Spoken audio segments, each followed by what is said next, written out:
To Iain Begg. Iain, let me ask you, is there room somewhere for Boris Johnson to somehow maneuver, or will he have to go to Brussels with his tail between his legs himself and ask for an extension?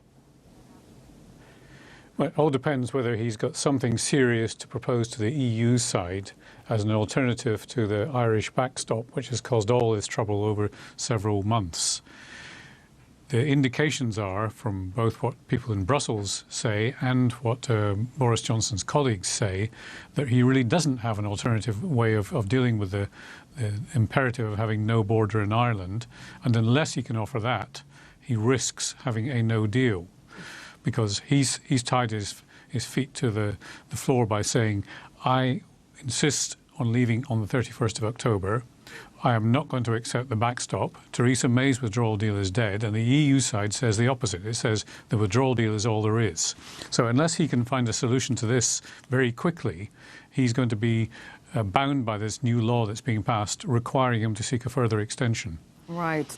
Iain, let me ask you, as an observer and a voter, how confident do you feel that you will get some kind of guarantee that a no-deal Brexit can be avoided?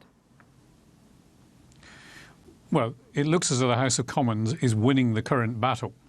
But I emphasise the word current in the current battle because this could have many episodes still to run.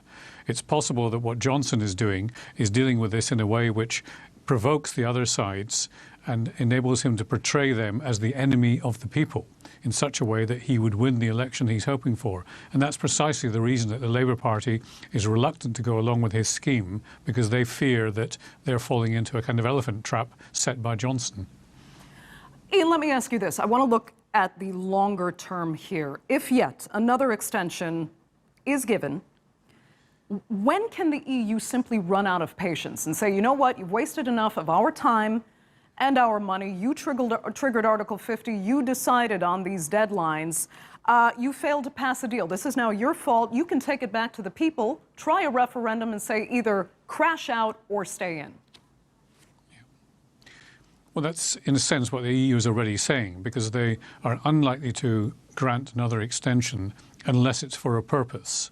And that purpose could be a further referendum. It could be a general election which might alter the political arithmetic in Westminster and enable a deal to be done.